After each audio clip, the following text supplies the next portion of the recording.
Okay, I want to talk about justice, which is a subject that I have very strong views on.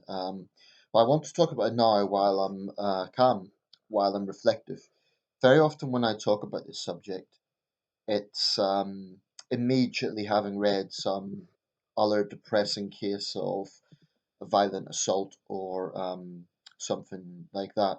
And whilst I'm thinking about a specific case, which was that awful attack on the two women in London, I want to be a bit general here and talk about justice in general. A little update on that case. Apparently, four teenagers have been arrested. Teenagers. Well, I just hope the judge doesn't go lightly on them. This was a despicable attack. Not content with harassing the women, with then beating them up, they had to steal from them as well. So I think it's. I really hope, to use the expression, the book gets thrown at them. No one should be intimidated. When they go out to just have a night out or ride in public transport for whatever reason. They shouldn't have to feel that way. It's absolutely despicable. And apparently, I haven't looked, but apparently, there's some people actually condoning the attack or trying to downplay it, ostensibly for homophobic reasons, which is just I have no words for that. It's despicable. Okay, so that particular case got quite a lot of attention, and that's good because it brings awareness of what happens in this country. I think public transport is particularly a target area for these sort of attacks because it's a confined space. I mean, it's bad wherever it happens, but I think it's particularly bad in that sort of confined space situation where the victims can't simply go away. Not that they should have to, but a train, a bus. Look, the bottom line is in this country, we have a very serious problem with violent hooliganism. And in this context, I'm not just talking about football hooliganism, I'm talking about it as a general adjective. It's just, there's just too many. That's all the more reason why we definitely shouldn't have a gun culture in this country. You can imagine, it's bad enough as it is. Now, if we introduce an American style gun culture, then every drunk, every violent thug out there, add a gun to the equation. I dread to even think what that would produce. So, definitely that's not the answer. But what I do think we need is a revolution in justice. Why revolution? Why do I use that word? Because I think there needs to be a fundamental, radical shift in the way our system works. As it stands, this is my reading of the situation. The general knowledge consensus is, oh, we lock up too many people. Therefore, judges in their fine wisdom say, okay, well, I'm reluctant to give this person a custodial sentence. And it seems to be solely for that reason, because they don't want to add to the prison population, which then adds pressure to the system. So justice isn't really about justice. It's about what is practical for the day. That cannot be right. It cannot be right. There are too many cases where you hear of destructive, damaging crimes, and often in these sort of situations, long after cuts and bruises have healed, the psychological effects are still there. Mental anguish, anxiety. I wouldn't be surprised if these women go through something like that. Um, and I've been a victim of, that sort of assault. Not that sort of assault, obviously not homophobic, but I've been a victim of an unprovoked assault when I lived in an inner city area. It happened to me and my family a lot, and it shaped my whole life. Frankly, it shaped my way of thinking on this, which is you cannot compromise with criminals. You cannot say, "Oh well, please don't do this, and we'll give you, you'll avoid jail." I think too much of our system is based on compromising with criminals. I think too much of it is based on making excuses for criminals, masquerading as explanations. Um, Now, if you're in Norway or other parts of Europe, Some of our European neighbours are almost totally anti-prison. They've got very few prisons, and their whole mentality is about helping the criminal. Their logic is, oh, well, the criminal's sick, we need to help them. So, from their point of view, Britain would be a lot more hardline, and we probably are more hardline. However, compared to, say, the United States, we would come across as very lenient. So, probably we're somewhere in the middle, but I think that we need a fundamental change of approach whereby we actually recognize crime for what it is, which is deliberate targeting of the public by criminals. That's what it is. And this is not ignoring the root causes. This is not punishment for punishment's sake. It's about putting fairness at the heart of justice. As it stands, far too often that doesn't exist. So, what can we do? Number one, I think judges need to be far more accountable. I mean, if a politician is unpopular, we have the choice to vote them out every 4 years, 5 years, depending on exactly when the general election is called. So you may not always get exactly what you want, but at least you have that choice. Politicians, we generally know who they are. Their faces are on leaflets, they are on TV. For the most part, okay, some MPs are better than others in terms of interacting with the public, but generally they're accountable. Now, judges are not. There are some pathways whereby you can complain about professional misconduct, or you can uh, get a case reviewed, but it's overly complicated. It is not that accessible to the public. Um, I'm not talking about having a situation where it's kind of a popularity contest. We're talking about the serious issues of justice. So I'm not saying that it should kind of be like, oh, well, put judges on a ballot and vote for the best one. I can see in this country, I did at one point think, okay, that might be an approach. But someone pointed out to me, if you have that situation, then in places where there's an Islamic majority, you may have pro Sharia judges. So that could lead to obvious problems. So I'm not sure voting for judges is the right way, but I do think that the system should be far more empower the public far more than it currently does.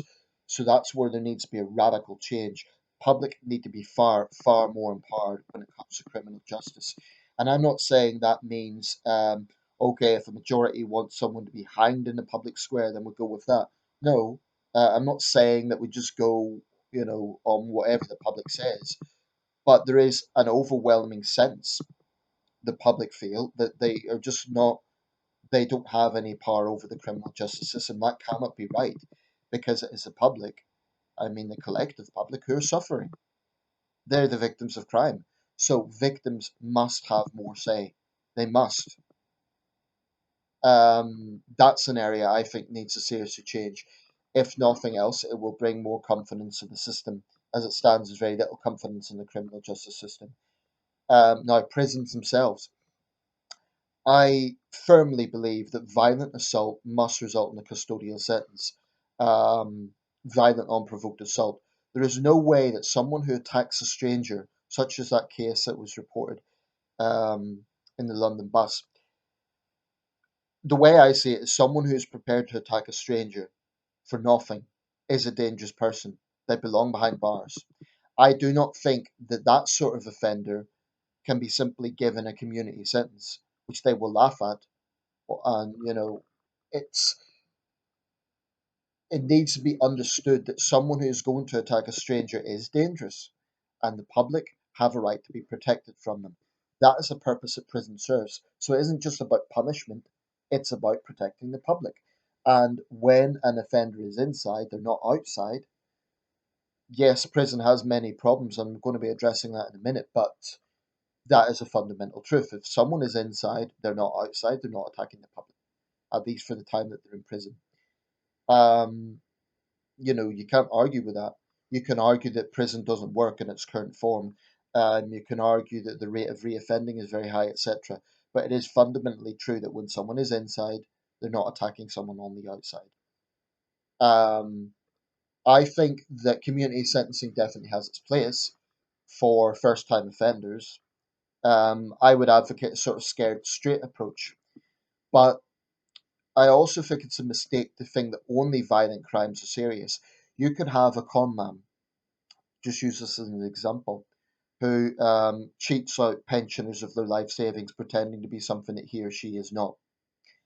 Um, Now, that may not involve physical violence. They may be very polite about the way they go about it, but the psychological damage that does to the older person, finding out that they've been totally had their life savings stolen, or say some old veteran who's had his medal stolen for financial profit, something like that, it may not involve physical violence, but I think most people would agree that is a deeply damaging crime. So I think it's a bit naive to say, oh, non-violent crimes, like lump them together, non-violent crimes versus violent crimes. Some non-violent crimes are very destructive. In fact, they're more destructive than some violent crimes. I mean, if someone's punched, that's bad. It's wrong. But the bruises will heal. They'll be angry. I think if you've had your life savings stolen, that could arguably have a deeper impact. Um, so that's something that needs to be looked at. This absurd notion that because a crime isn't violent, it's somehow trivial. Too many politicians on the left advocate that. Now, prison. Is there a problem with overcrowding in prison? There certainly is. So that's what leads to this idea, oh, we lock up too many people. I think it's a misleading narrative. It's a misleading conclusion. Just because there is an overcrowding problem, and there is, it's a very serious problem. We've seen disorder at HMP Birmingham and in other prisons, serious disorder, and that will obviously get worse if this isn't addressed. Um, then it leads to the assumption we're locking too many people up. But you have to ask, why are those people locked up in the first place? I suspect in 99% of cases it's absolutely justified. In fact, many people would argue there need to be more people locked up. So I think there needs to be serious consideration of building more prisons. Will it be expensive? Yes. Will there be controversy? Yes. Wherever the site will be, there'll probably be local protests. You always get that situation. But you have to think of the bigger picture. You have to think of the utilitarian outlook, which is if you build more prisons, transfer prisoners in existing prisons, this helps everyone. It eases pressure on staff, it eases pressure on inmates, because obviously, if it's two to a cell, that's going to create better living conditions rather than four to a cell. So it eases pressure on the public actually because it potentially will lower the risk of reoffending. Because if someone's inside, if they're living in cramped up conditions, and prison is, as they say, a breeding ground for a university for crime, then it makes sense to, take away some of the pressure that is fueling that environment. Um, so at the very least, it needs to be looked at. And as I see it, whenever I hear politicians talking about this, Rory Stewart was, going along with his his former boss, David Gauke, the Justice Secretary, taking this narrative of we lock up too many people. I like Rory Stewart, but if he goes down that line, that's the last thing we need is this mentality of, well, the answer to prison overcrowding just don't lock up that many people, but violent people belong behind bars. So if you go with that approach, then violent criminals will be, by definition, free to roam the streets. It's just insane. So yes, there is a problem with overcrowding, but the solution should not be just, you know, enable fewer dangerous people to go to prison. And I think a lot of judges are making their judgments based on that. I really do. So at the very least, it needs to be discussed and talked about. I don't know why it isn't. Um, I mean, the cost, in terms of cost, surely the cost of reoffending is going to be greater in the long run than a few new prisons, which would be, say, millions. But the cost of reoffending could go into tens of millions. I'm not an economist. I'm not going to, but this needs to be looked at. At the very least, it needs to be looked at. Prison security. Now, this is something Rory Stewart did raise, and I think it's a very valid point. Um, when we hear about drugs being rife in prison, when we hear about, there was a report yesterday about hardcore Islamists who are now forcing people to convert to Islam. These sort of problems, I think, can be addressed in different ways. One of them is greatly improving prison security. So, for example, drugs are being sent in by such methods as drones. Um, how about increasing the security at the actual gating area of prisons? I mean, I refuse to believe it's just inevitable that, oh, well, there's always going to be drugs there, so that's just a pity. No, surely a lot more can be done about this. I accept that you're probably never going to have a situation where it's 100% drug free, or you're going to have a situation where there's no disturbances in prisons. That's probably impossible. But I do think that a lot more could be done in terms of improving that security situation with prisons. If that means more money, then so be it. I think the public would be prepared to pay more if it meant improving security, which in the long run meant reducing rates of reoffending or that whole concept of prison becoming a school for criminals. I think that the most dangerous criminals need to be isolated. I mean, I know there's such a program in place, but I think more could be done. I mean, if it also means creating a better working environment for prison staff, and therefore, I mean, the prison service has a serious recruiting problem, and that's hardly surprising. Who would want to go work for the prison service in the current environment? So it needs to be there needs to be more incentives if that's a pay issue. Maybe that needs to be looked at, but also making a safer working environment for prison staff. Um, I think it's very clear that the prison service probably needs more staff because, as it stands, if you have a situation where the ratio of inmates is a lot higher than the staff, then of course they're only human. They cannot control everyone at once. Um, so I think those things can be looked at. As for prison itself, believe it or not, whilst I'm very conservative on crime, I don't want prisons to be hellholes. Some people do take that mentality like, oh, just throw them in, let them rot, and they don't care how hellish it is. When I look at prisons in Southeast Asia and parts of Latin America, they really are hellholes. I mean, you see hundreds of people cooped up in these cramped cells, and the excuse for that is always these countries are poor anyway, so they don't have the funds to go into the prison system. That's appalling. I mean, basically treating people like chickens in a coop. It's obviously going to have severe mental health issues on the inmates, and that's not good for anyone, obviously. I don't believe that prisons should be holiday camps, i.e., Nordic style. I don't think that prisons should look like regular places of abode, because that is the approach they take in the Nordic states. Um, I don't think that prisons should have perks. I read recently about the Yorkshire Ripper getting a lavish birthday do. No, I think that should be thrown straight out the window. What prisons should have is a humane situation. Prisoners should be allowed exercise. I don't believe in punitive punishment. So, for example, I don't believe in universal smoking bans. My goodness, if you're on a lengthy prison sentence, that might be one of the few comforts you have. I think that sort of ban is just punitive. Drugs definitely, but not smoking, not that sort of vice. I think because something like that can drive someone over the edge if they're heavy smoker. You just ban it when they're doing a lengthy sentence. That will drive them over the edge. So I think that sort of punishment is punitive. But definitely drugs. There should be zero tolerance approach to that. I think that there needs to be a situation whereby prison is treated like prison.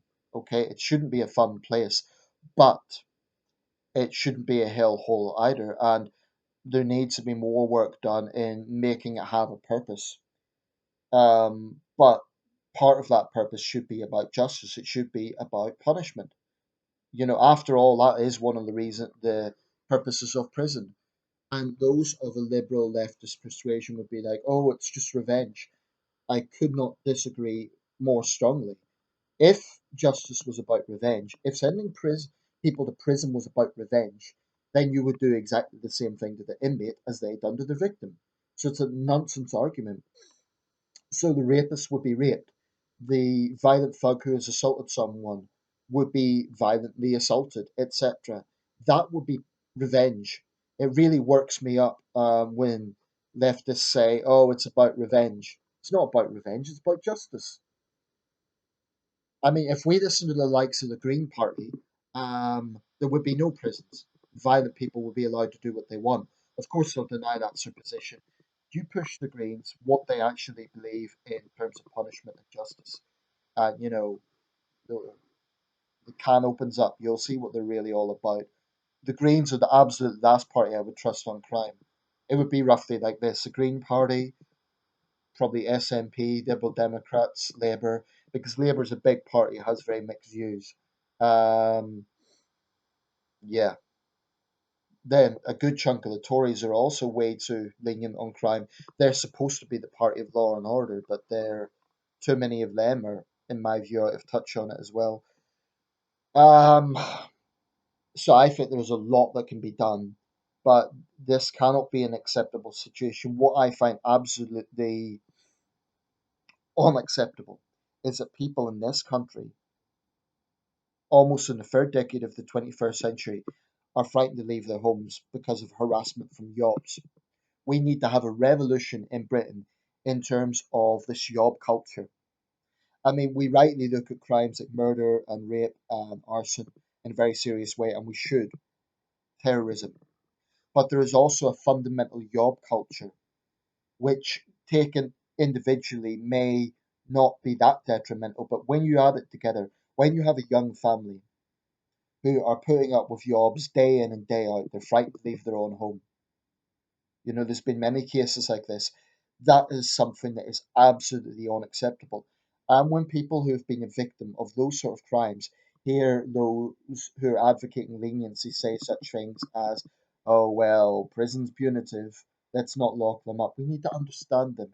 It infuriates people until these enablers, and that's what I call them, those people who make excuses for criminals, start to accept that there is no excuse. Start to accept that where there is crime, there must be justice. It's not about revenge, it's about fairness. That's where we need a radical change in thinking. This mentality that so many enablers have that it's about revenge. If someone's talking tough, oh, they just want revenge. No, they want to see justice. Get that into your heads. It really works me up. But there are a lot of things that need to be looked at. I think in I'm not totally against inmates getting some sort of education, some sort of training courses or something like that. I know there would be some who say that should be totally, outlawed. I think there is a place for it, provided that it is also matched with, you know, a hard regime. Um, Prisoners being forced to do, for example, manual labour and so on alongside training courses. There needs to be, I think prisoners can be used in such things as flood rebuilding. We often draft in the army for that, and that's fair enough. But um, I wouldn't be entirely against the idea of making prisoners do menial jobs in society. I mean, the less serious criminals alongside their custodial sentence. So, for example, let's say you have a Category C prison. By all means, the prisoners need to be behind bars, but outside that maximum security situation, you can have situations, for example, I understand there's a shortage of undertakers right now. They do it in the States, get inmates to dig graves. Get them to do unpleasant jobs that other people don't want to do. But it's a purpose. It's paying back society, which is fairness. I think there's a lot of areas that can be looked at. And in the situation of such things as flood defences, that's important work. It gives them a sense of purpose as well. You know, rather than mugging people, rather than stealing for people, they're doing something useful with their lives that maybe they can be proud of. So I think there's many, many things can be looked at. I'm not naive. I know nothing is going to change overnight. We're going to hear of other violent assaults. We're going to hear of other weak judges issuing weak sentences. And it's something that always bugs me. But I think a lot more can change. This is one issue. If you ask the public what they feel strongly about, crime and criminal justice is going to be pretty near the top in terms of just getting sheer strong emotions from the public. And there's very good reason for that. Many members of the public have personally suffered. So politicians need to understand the strength of feeling that is out there. And I think they look at it from a very clinical, practical point of view. They need to understand the emotional side. I'm not saying they should be dictated by that emotional side. And I know that you can't dictate justice purely on emotions. But the problem is, as it stands, public feelings are just ignored. They are just ignored. That cannot be right. The public need to be more empowered. So, what do we look at? More empowerment of the public, more accountability of judges, um, the prospect of new prisons at least being seriously considered. If it really isn't viable, fair enough, but at the very least, it needs to be considered, and serious internal reforms in the prison system. Whatever it is that is causing this unrest, that needs to be changed. Whether it be bringing in more staff, whether it be easing the pressure on inmates, whether it be reducing the number of drugs going into the system. Why are drugs a problem? Because they fuel gang rivalries. So that's pretty obvious. The number of cases whereby gangland bosses and so on have ordered killings from inside, where there have been killings inside. I mean, I take no pleasure from hearing about a young inmate murdered, or who's committed suicide. I'm hard on crime, but I'm not a completely callous individual. Of course, that's sad and it shouldn't be happening.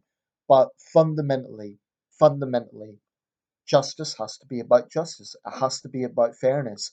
And you cannot have fairness in the principle of justice if people who hurt society, bullies, that's what criminals are, they're bullies, if they are given a tap on the wrist. And that's what these enablers need to understand.